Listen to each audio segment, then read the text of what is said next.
인간의 절망의 끝자락에서 하나님의 희망이 시작됩니다. 인간의 절망을 경험했던 한 사람이 오늘 본문에 나옵니다. 시각장애인이면서 국어라는, 성경은 거지라고 표현하고 있습니다. 맹인이면서 거지인 사람. 오늘 10장 46절에 보시면 그들이 여리고에 이르렀더니 예수께서 제자들과 허다한 무리와 함께 여리고에서 나가실 때에 디모의 아들인 맹인 거지 바디메오가 길가에 앉았다가, 이름이 없어요. 디모의 아들인데 여기 바디메오, 바라는 말은 아들이란 뜻이에요. 예수님께서 시몬 베드로에게 말씀하실 때 바요나 시몬아, 그 말은 요나의 아들 시몬이라는 뜻이죠. 바디메오, 이름도 없어요. 그냥 디모의 아들이란 뜻입니다. 시각장애인으로 태어난다는 것은 그 당시에는 저주를 받은 것입니다. 그렇게 생각했습니다. 거기에다가 거지입니다. 국어라는 사람이에요. 이중적인 고난입니다. 인간적으로 볼 때는 절망입니다. 근데 그 절망의 끝자락에서 희망이 시작됩니다. 우리는 고난의 역설에 눈이 열려야 돼요. 그래야 고난을 이길 수 있어요. 우리 인생은 고난의 연속입니다. 근데 고난의 신비와 역설을 이해해야만이 고난을 극복하면서 우리가 승리할 수 있습니다. 고난을 낭비하지 않는 것이 지혜입니다. 그 이유는 절망의 끝자락에서 하나님의 희망이 시작됩니다. 예수님을 만나면 절망이 끝이 나고 희망이 시작됩니다. 예수님을 만나면 새로운 문이 열립니다.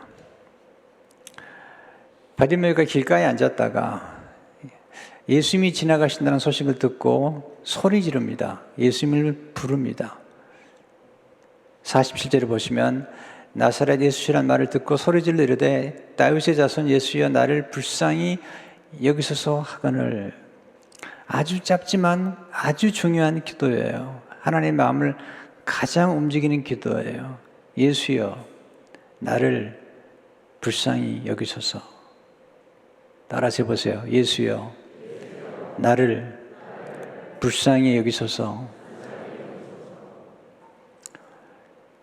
사람들이 소리질러 기도하는 바디메오를 꾸짖어요. 48절을 보세요. 많은 사람이 꾸짖어 잠잠하라 하되 그가 더욱 크게 소리질러 이르되 다윗의 자손이여 나를 불쌍히 여기소서 하는지라. 더욱 크게 소리질러 부르짖었어요. 더욱 크게 소리질러 이르되, 바디메오는 끈질기게 부르짖었습니다. 예수님이 가던 길을 멈출 만큼 크게 부르짖었습니다. 하나님은 이런 기도를 좋아하세요. 또한 바디메오가 가지고 있었던 강렬한 소원을 하나님 기뻐하시고 소원을 성취하게 해주셨습니다. 우리가 바디메오를 통해서 배울 수 있는 놀라운 지혜들. 첫째로, 예수님을 아는 것이 최고의 복입니다. 그 당시에 사람들은 예수님을 잘 몰랐어요. 예수님을 조롱하고 예수님을 희롱하고 무시했어요. 근데 바디메오는 예수님을 알아봤어요. 어떻게 알아봤냐면 소문을 들었던 거죠. 47절을 보시면 나사렛 예수시란 말을 듣고 소리질러 이르되 다윗의 자손 예수여 나를 불쌍히 여기소서 하거늘. 그는 들었습니다. 예수님에 대한 소문을 들었고 또 길가에서 예수님이 지나가신다는 소식을 들은 것입니다. 성경에서 듣는 걸 아주 강조해요. 오늘도 여러분들이 말씀을 듣고 있잖아요. 이 듣는 것이 축복입니다. 말씀을 들을 때 믿음이 생깁니다. 로마서 10장 17절에 보시면 그러므로 믿음은 들음에서 나며 들음은 그리스도의 말씀으로 말미암으니라. 들으면 믿음이 생깁니다. 듣는 자는 살아나게 됩니다. 요한복음 5장 15절을 보게 되면 하나님의 아들의 음성을 들을 때가 오나니 곧 잇따라 듣는 자는 살아나리라. 듣는 자는 깨달아. 열매를 맺게 됩니다. 들어야지 깨닫게 되거든요. 요한복음 13장 3절에 보시면 좋은 땅에 뿌려졌다는 것은 말씀을 듣고 깨닫는 자니 결실하여 어떤 것은 100배, 어떤 것은 60배, 어떤 것은 30배가 되느니라 하시더라. 듣고 깨달아야 결실을 맺게 됩니다. 들으면 영원히 삽니다. 이사야 55장 3절에 보시면 너는 귀를 기울이고 내게로 나와 들으라. 그리하면 너의 영혼이 살리라. 들을 때 알게 됩니다. 바디메오는 예수님의 소문을 들은 것입니다. 아는 것이 생명입니다. 두 번이나 다윗의 자손 예수여 나를 불쌍히 여기소서라고 얘기합니다. 이 다윗의 자손이라는 말은 예수님이 메시아라는 뜻이에요. 예수님이 구세주라는 뜻입니다. 그가 예수님이 누군가를 알았기 때문에 예수님을 동경했어요. 인생은 동경입니다. 예수님을 동경하는 것이 축복입니다. 중요한 것은 바디메오가 볼 수는 없었지만 들을 수 있었다는 것입니다. 전 이 말씀에 굉장한 영감을 얻었습니다. 우리는 한 가지가 아프면 다 아프다고 말하잖아요. 우리는 거기만 아픈 거예요. 다른 건 건강한 거예요. 눈이 좀 아프면 눈만 아픈 거예요. 나머지는 건강한 거예요. 근데 우리는 어디가 아프면 전부가 아프다고 생각하고 무언가 부족하면 전부가 부족하다고 생각하잖아요. 그래서 우리가 가진 것을 보지 못하고 우리가 소유한 것을 망각하고 우리는 그 소유한 것을 누리지 못해요. 이 시각장애인 바디메오는 볼 수 없었죠. 그러나 그의 귀는 열려 있었고 그의 입은 열려 있었던 거예요. 그게 남아있는 귀와 남아있는 입을 통해서 예수님께 기도했던 것입니다. 감사의 계절인데요. 잃어버린 것만 생각하면 우리는 원망하게 됩니다. 불평하게 됩니다. 그런데 남아있는 것, 아직도 내가 할 수 있는 것, 거기서부터 하나님의 놀라운 기적이 나타나는 사실을 기억하십시오. 두 번째, 예수님은 끈질기게 부르짖는 사람을 찾으십니다. 끈질기게 부르짖어요. 한 번 소리 질러 부르짖더니 반응이 없으니까 두 번 부르짖잖아요. 48절 다시 보세요. 많은 사람이 꾸짖어 삼자말 하되 그가 더욱 크게 소리 질러 이르되 다윗의 자손이여 나를 불쌍히 여기소 하는지라. 예수님이 가던 길을 멈추고 그를 부르라. 49절을 보세요. 예수께서 머물러 서서 그를 부르라 하시니 그들이 그 맹인을 부르며 이르되 안심하고 일어나라 그가 너를 부르신다 하며.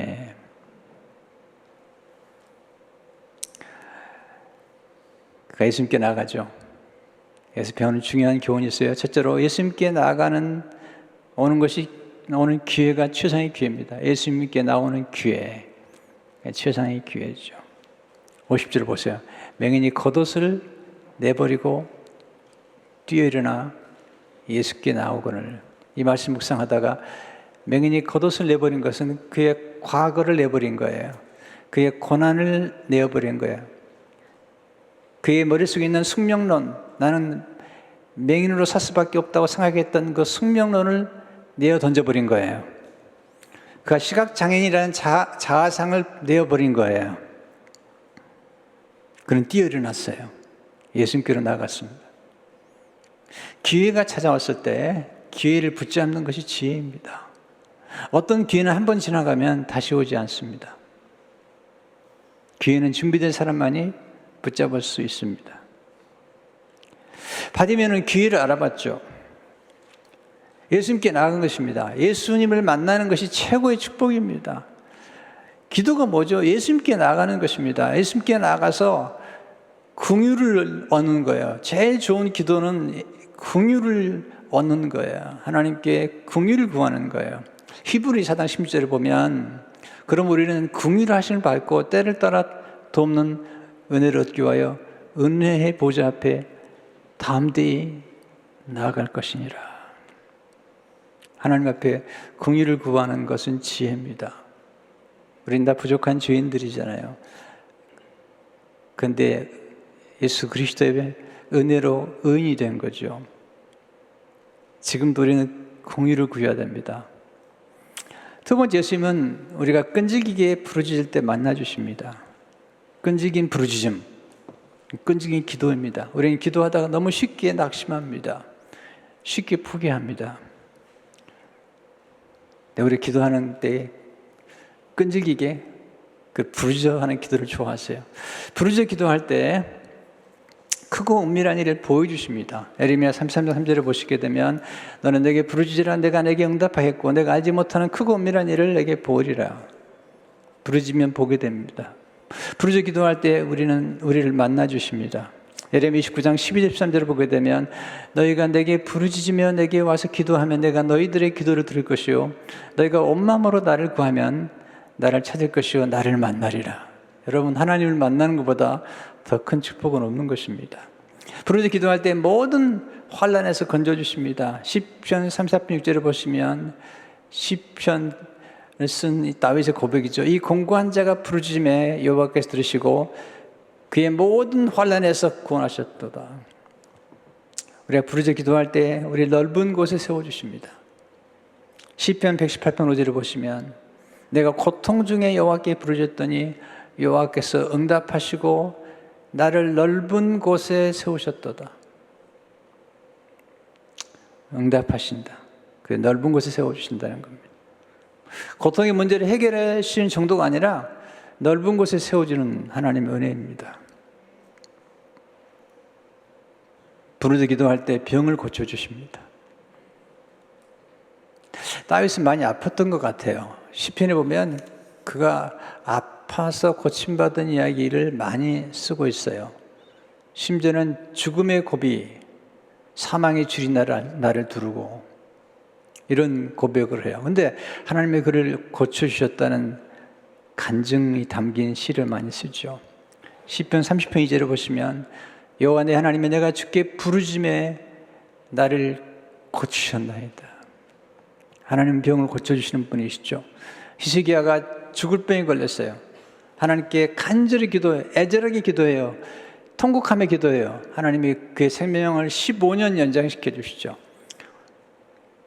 이사야 38장 2절 3절을 보시면 히스기야가 얼굴을 벽으로 향하고 여호와께 기도하려되 여호와의 구원이 내가 주 앞에서 진실과 전심으로 행하며 주의 목전에서 선하게 한 것을 기억하옵소서 하고 히스기야가 심히 통곡하니 얼굴을 벽으로 향했어요. 그리고 심히 통곡하며 기도했어요. 하나님께서 그 기도를 들으시고 15년 생명을 연장시켜 주셨어요. 부르짖어 기도할 때 원한을 풀어주세요. 우리 인생을 살다 보면 한이 맺힐 때가 있잖아요. 누가복음 18장 7절 8절을 보시게 되면 하물며 하나님께서 그 밤낮 부르짖는 택하신 자들의 원한을 풀어주지 않으시겠느냐, 그들에게 오래 참으시겠느냐, 내가 너희에게 이르노니 속히 그 원한을 풀어주시리라. 부르짖는 기도가 왜 하나님의 마음을 움직이실까요? 왜 하나님의 보좌를 움직이는 걸까요?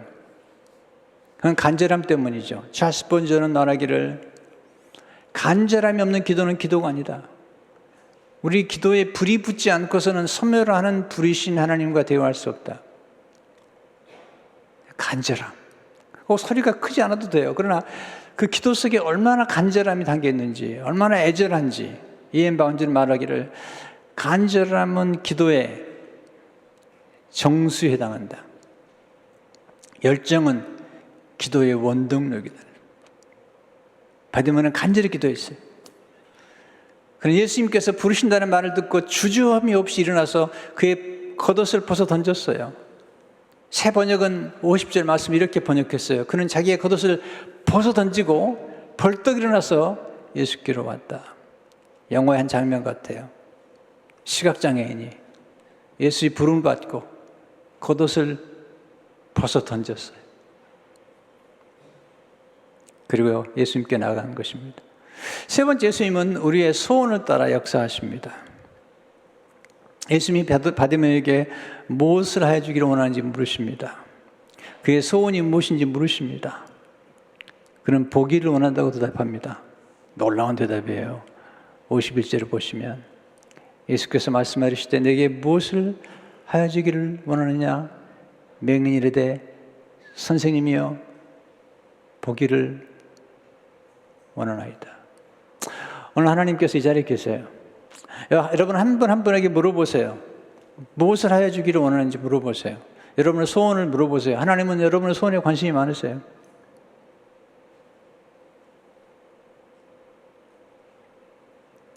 (38년) 된 병자에게 예수님께서 물어보세요. 내가 낫기를 원하느냐? 1000번제를 드렸던 솔로몬에게 하나님 물어보세요. 내가 네게 무엇을 하여 줄꼬? 하나님 우리 안에 소원을 두고 행하시는 분이에요. 빌립보장 13절을 보시면 너희 안에 행하시는 하나님이시니 자기의 기쁘신 뜻을 위하여 너에게 소원을 두고 행하게 하시나니.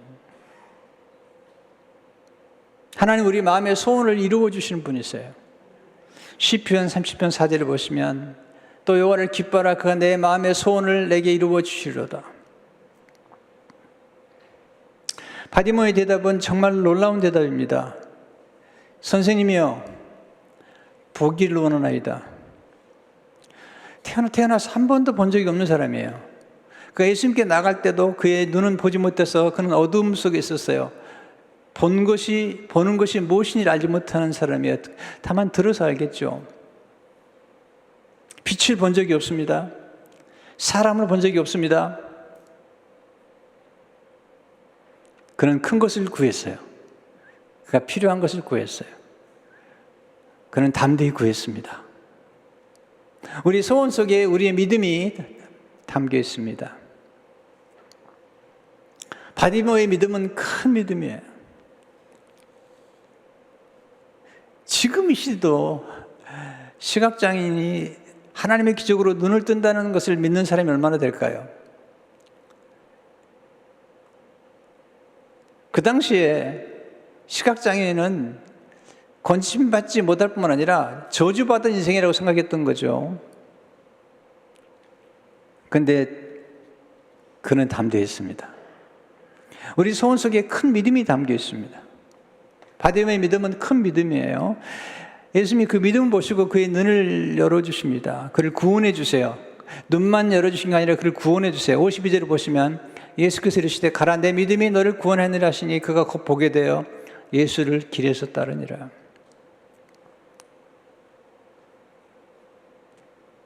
그는 가난한 사람이었습니다. 그는 거지였습니다. 구걸하는 사람이었습니다. 하지만 그의 믿음은 부요했습니다. 이게 참 놀라운 신비로운 거죠. 저는 가끔 이제 제 서재 앞에 서가지고 이렇게 눈에 띄는 책들을 이렇게 뽑아보는데요. 오늘 또 이렇게 예배 중간에 이렇게 서재를 보니까 이승욱이라고 하는 분이 쓴 책인데 상처 떠나보내기라는 책이 있더라고요. 그래서 제가 지금 쓰는 글이 하나 있어서 열어봤더니 그가 이렇게 얘기했어요. 돈으로 살 수 없는 것이 하나 있다. 가난이다.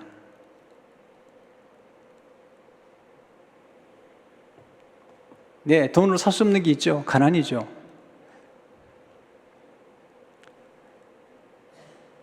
가난을 소중한 재산으로 여기는 사람이 있다면, 가난을 소중한 재산으로 여기는 사람이 있다면 하나님은 그를 참된 아들로 삼으실 것이다. 이게 역설이에요.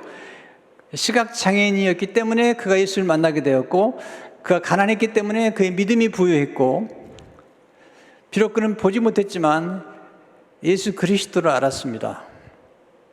눈을 뜬 사람보다도, 그리고 그 당시에 모든 부유한 사람보다도 그의 믿음이 부여했고 그 아는 지식의 영광이 부여했던 것입니다.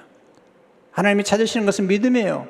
믿음의 부여가 진정한 부여이며, 우리 내면의 부여가 진정한 부여이며, 우리 마음의 부여가 진정한 부여라는 사실이죠. 왜 소원이 중요할까요? 왜 하나님 우리의 소원을 이루어 주신다고 말씀하실까요? 소원은 우리의 사명과 관련되어 있습니다. 제 소원은 하나님의 부르심이에요. 목회입니다. 저는 늘 교회가 부흥되기를 기도해요. 늘 예배 가운데 하나님의 영광이 나타나기를 기도해요. 하나님의 말씀 듣고 성도가 새로워지고 변화되고 병이 낫고 하나님의 임재 가운데 기적이 나타나기를 저는 기도해요. 어젯밤에도 무릎을 꿇고 간절히 기도했어요. 하나님, 예배 가운데, 찬양 가운데, 기도 가운데, 성경 봉독 가운데, 수교 가운데 하나님의 영광을 보여주십시오.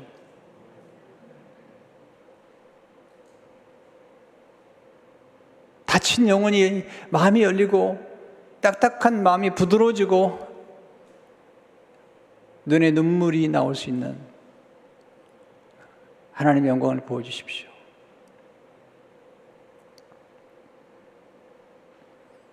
저는 교회가 부흥되기를 간절히 소원해요.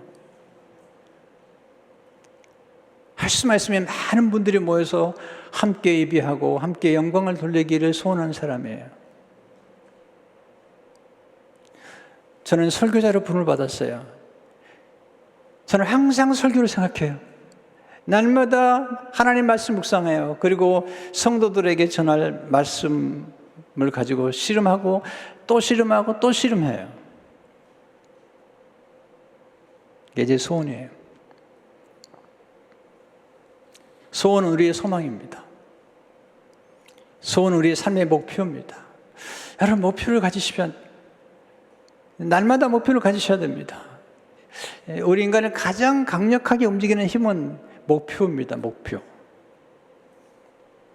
소원은 우리가 살아갈 이유입니다. 결혼해가지고 부부가 약간 티격태격해요. 그러나 아이 하나 낳아보세요. 그런 말 안 합니다. 왜? 두 사람 다 살아야 될 이유가 생겼기 때문이에요. 소원은 무언가를 얻고 무언가를 성취하는 것과 관련되어 있습니다.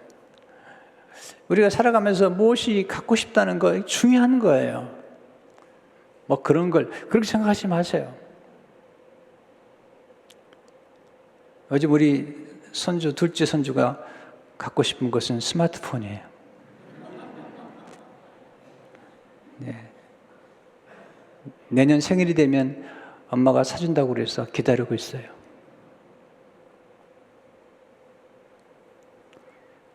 저도 뭔가 갖고 싶은 게 생기면 정말 좋아요. 기도해요. 하나님, 이것 좀 주세요.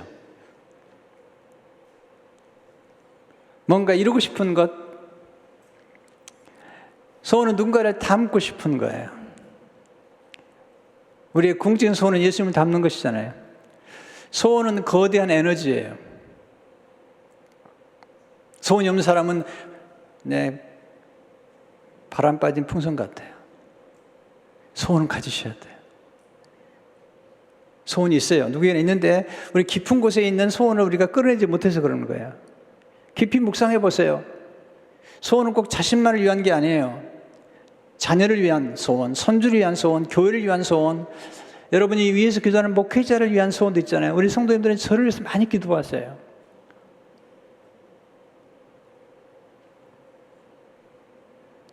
바디벤은 소원을 품었어요. 그는 감히 사람들이 상상할 수 없는 소원을 품은 거예요. 그는 숙명론을 거부했습니다. 우리 기독교는 숙명론을 믿지 않아요. 어떤 분은 생긴 대로 살겠다는데 여러분, 생긴 대로 살면 안 되는 거예요. 시각장애이기 때문에 나는 시각장애인으로 평생 살 거라고 생각하는 것은 숙명론이잖아요. 내가 가난하기 때문에 영원히 가난할 거라고 생각하는 건 숙명론이잖아요. 저는 어릴 적에 숙명론에 빠져 살았어요. 왜? 집이 가난하기 때문에. 저는 대학을 갈 수 없었어요. 왜? 집이 가난해서. 그래서 부모님이 상업학교를 보냈어요. 형은 공고를 보냈어요. 우리는 계속 가난하게 살 거라고 확신했어요. 그게 숙명론이에요. 예수 믿고 고등학교 2학년 때 목회자로 부름을 받았어요. 목회자로 부름을 받았으면 신학대에 들어가야 되잖아요. 네, 새로운 역사가 시작이 됐어요. 가난이란 사이클, 불행이란 사이클을 예수를 만나면서 끝냈어요. 그리고 새로운 시작, 새로운 문을 하나님 열어주시는 것을 경험했어요. 이 바디메오는 자포자기한 게 아닙니다. 그 인생도 변화될 수 있다고 믿었던 거예요. 그는 고난을 낭비하지 않았습니다. 그는 가난도 낭비하지 않았습니다. 그는 고난을 통해서 하나님께 영광을 돌린 거예요. 그의 가난이 그의 믿음을 부유케 만든 것입니다.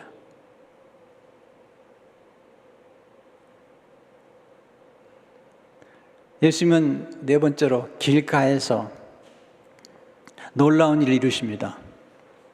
46절을 보세요. 디모의 아들인 맹인 거지 바디메오가 길가에 앉았다가, 그는 길가에서 예수를 만났습니다. 여러분이 아셔야 됩니다. 여러분이 삶의 현장을 소중히 여기십시오. 거지 맹인 바디메오의 삶의 현장은 길가예요. 길가에서 그는 구걸하면서 먹고 사는 거예요. 그의 일터입니다. 성도 여러분, 하나님이 우리를 부르실 때, 우리가 기도할 때 부르시는 게 아니라 우리의 삶의 현장을 보시고 그 삶의 현장에서 어떻게 사는지를 보시고 우리를 선택하신 걸 보게 됩니다. 다윗이 아버지의 양을 치는 걸 보시고 그를 이스라엘의 목자로 삼으셨어요. 예수님이 제자들이 금을 던지는 것을 보시고 제자를 선택하셨어요. 하나님의 역사는 우리의 삶의 일터에서 이루어지고 있는 거예요. 우리는 이분주로 살아요. 교회에 와서 일하는 것만 거룩하다고 생각해요. 아닙니다. 여러분, 모든 게 거룩한 일이에요. 목사가 성직인가요? 아닙니다.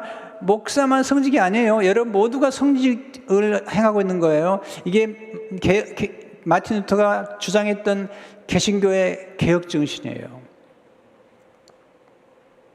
저는 스스로 성직자라고 생각하지 않습니다. 저는 목회자고 저는 학자라는 생각을 합니다만 제 스스로가 성직자라고 생각하지 않습니다. 왜냐하면 여러분이 성직자이기 때문이에요. 저는 성직자인 여러분을 섬기는 목회자에 불과합니다. 여러분 일자리가, 여러분의 사업체에서, 여러분의 삶의 현장에서 여러분 하는 일들이 성직인 거예요. 거기서 하나님 영광을 받으시는 거예요.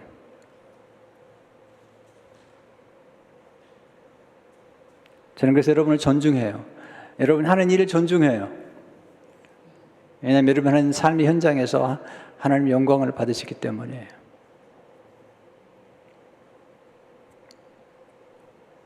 모두가 왕 같은 제사장들인 거예요. 기적을 경험한 후에 예수님을 따라가는 것이 축복입니다. 52절에 보면 참 아름다운 모습이 나와요.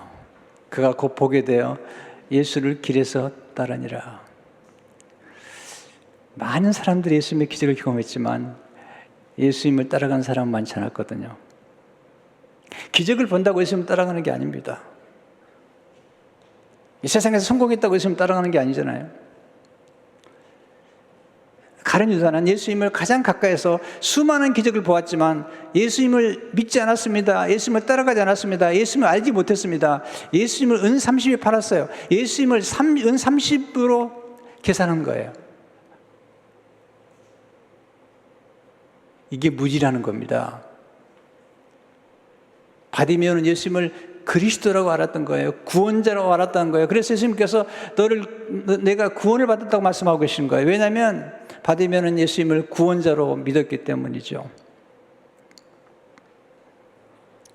성도 여러분, 지금 상황이 어떤지 모르겠어요. 다 어려울 거예요. 그러나 절대로 숙명론에 살지 마세요. 난 이렇게 살 거라고 생각하지 마세요. 예수 그리스도께서 역사하시면 우리 삶은 변화가 나타나죠. 이미 변화를 시작했잖아요.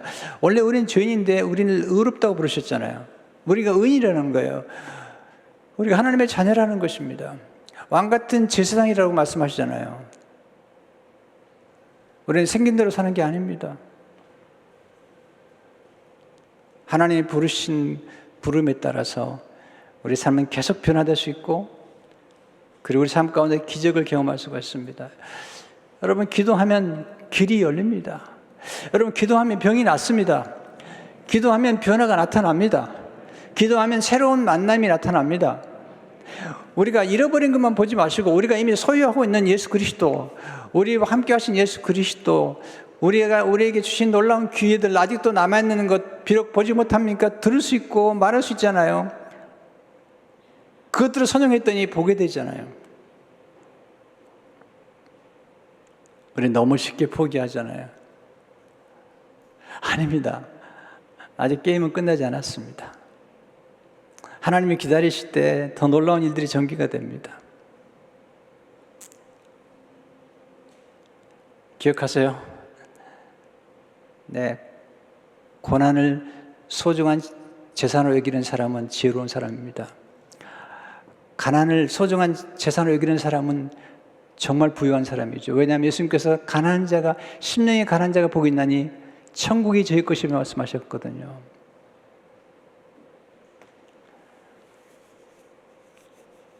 우리 조금 더 기도하면 좋을 것 같아요.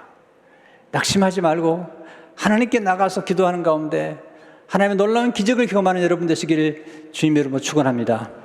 하나님 아버지, 감사합니다. 우리 생애 가운데 찾아온 고난과 가난을 불행이라고 부르지 않게 도와주시고, 우리 생에 찾아온 고난과 가난이 오히려 부욕해 하시는 하나님의 기회인 걸 알고 기도하는 가운데 놀라운 역사를 체험할 수 있도록 도와주시옵소서. 숙명론, 난 이렇게 살 수밖에 없다는 것을 거부하게 하시고, 우리 생애 가운데 새로운 변화, 축복의 통로가 되는 하나님의 백성들로 주님 도와주시고 축복해 주옵소서. 예수 이름으로 기도하옵나이다. 아멘.